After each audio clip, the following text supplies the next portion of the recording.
The gas lights of Washington, D.C. flicker. It is April 14, 1865.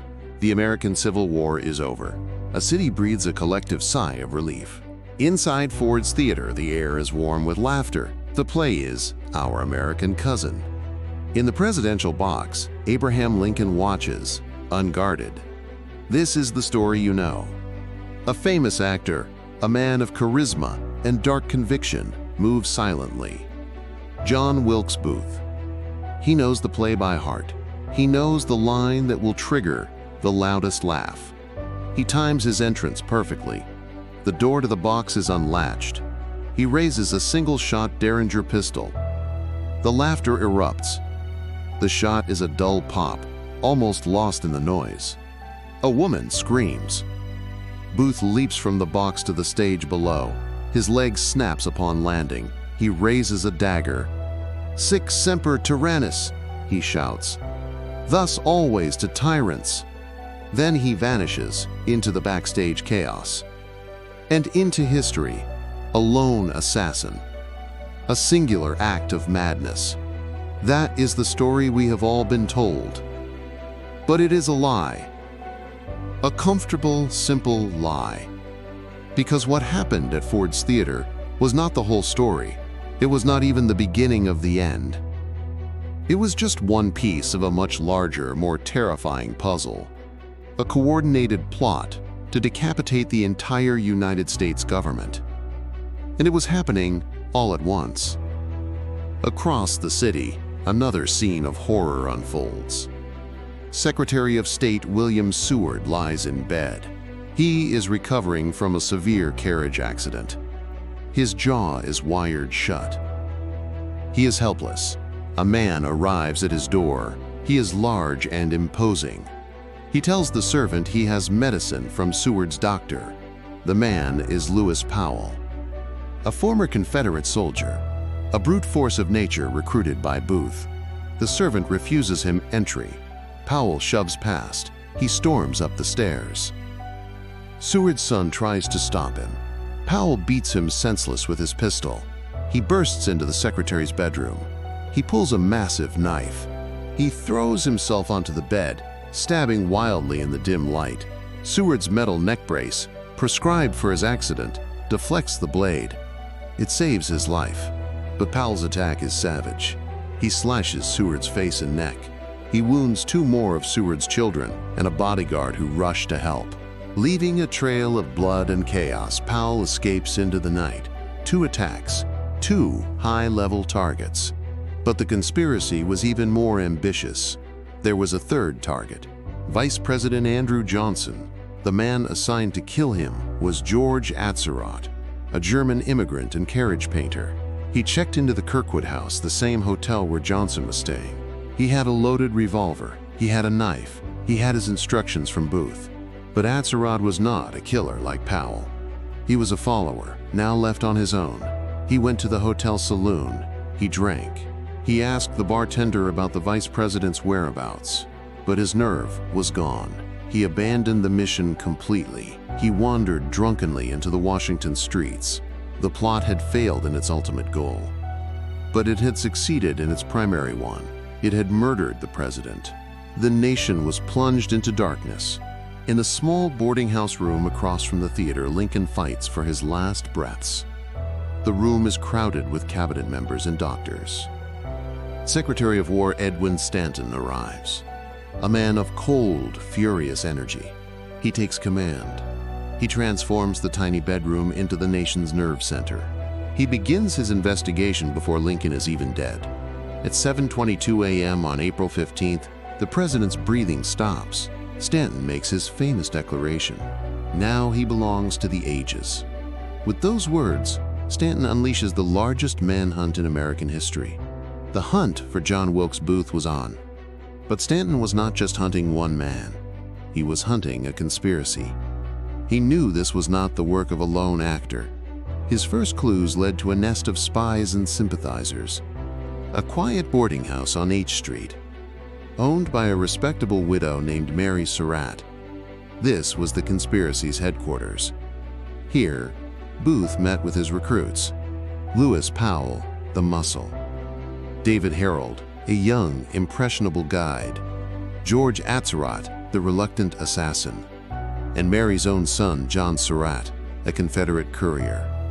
Their original plan was not assassination, it was kidnapping.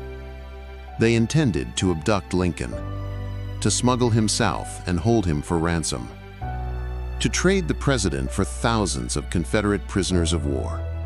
But General Lee's surrender at Appomattox made the plan pointless. The war was over. The motive changed from leverage to pure, bitter revenge. Booth's plot became a final, desperate act of war. As Washington reeled, Booth and David Harold were already miles away. They fled south on horseback. They crossed the Navy Yard Bridge into Maryland. A single, sleepy sentry questioned them, but he let them pass. A catastrophic error. Booth's broken leg was agony. They made for the home of Dr. Samuel Mudd. The doctor set Booth's leg and gave them a place to rest. This act of medical aid would later be judged as treason. The manhunt intensified. Stanton put a price on their heads. A staggering $100,000 reward. Wanted posters were plastered across the country.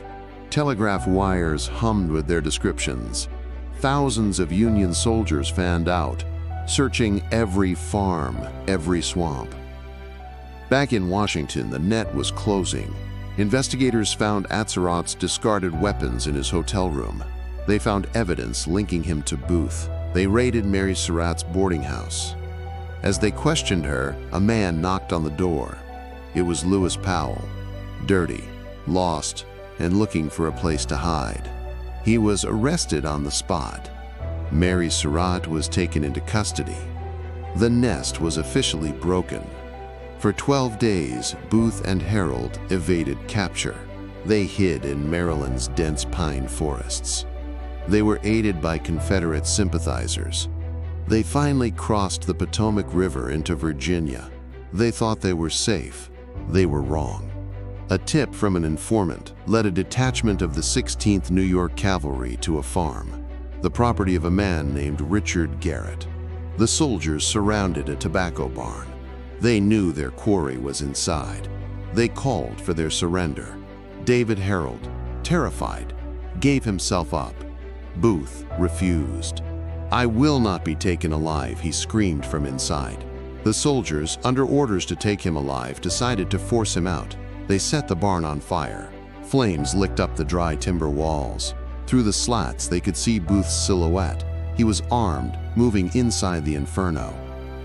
A shot rang out, fired by a zealous sergeant named Boston Corbett.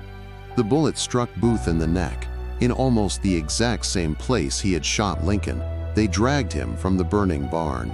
He was paralyzed. He lingered for hours on the farmhouse porch.